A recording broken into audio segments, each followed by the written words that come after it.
Hey guys, welcome back to the channel. So I just have a couple of bits of information that I'd like to share with you guys, our subscribers and members. Firstly, I'd just like to say this video is purely for information purposes and this video will remain non-monetized. I see no reason why information should not remain free to the public, and by putting this out I feel it stops others from trying to exploit and profit from it, particularly when it comes to this particular case. So, Chris Watts is writing a journal. He has been advised and encouraged by a therapist to put pen to paper and to just write.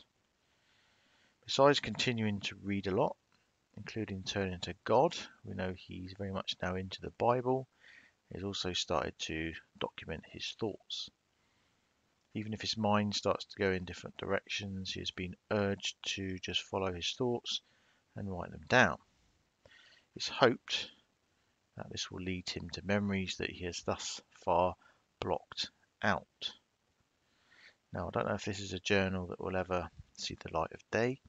I think it's more for his therapist and family, and they believe it's more for his own benefit.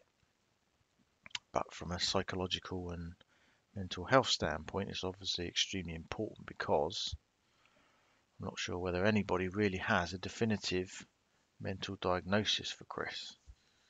Is he a psychopath? Is he a sociopath? Is he a covert narcissist?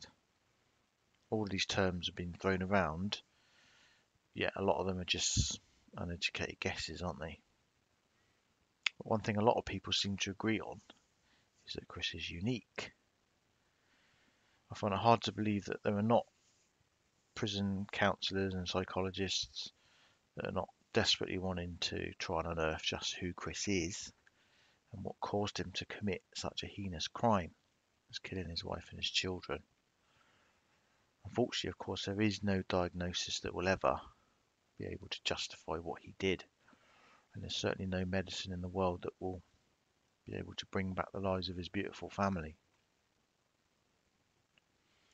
It's always been my opinion and the opinion of most people on this channel that Chris acted alone. I think in his second, third confession, he's telling the truth.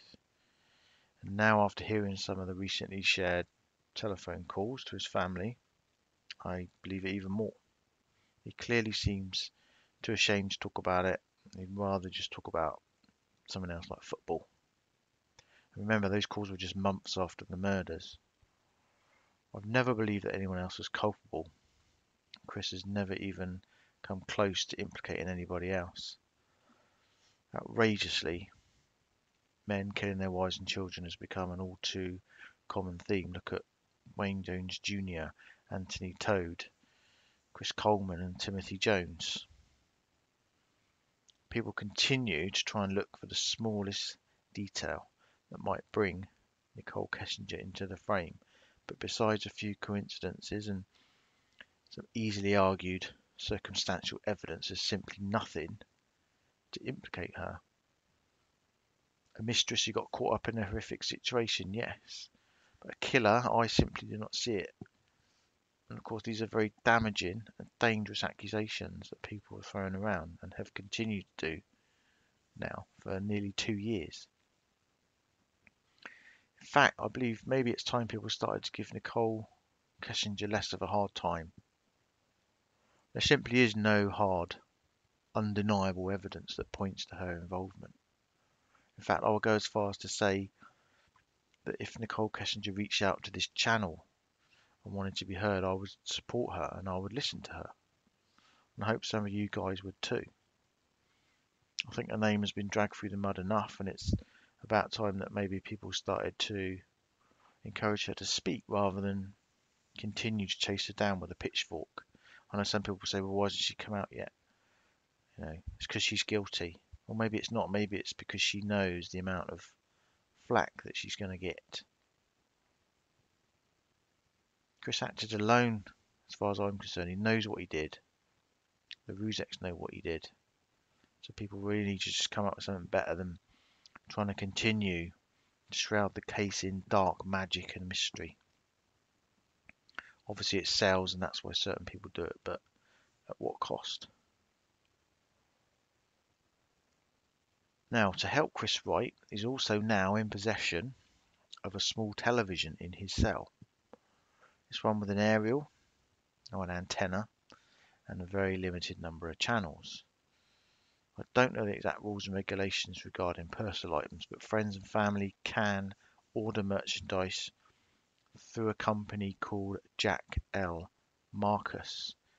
They have a website which is available for friends and family members to order merchandise for loved ones incarcerated in Wisconsin Department of Correction institutions. And if you have a look, there's all sorts of items on there, including clothing, shoes, electronics, health and beauty, even religious items such as prayer beads and plastic rosaries.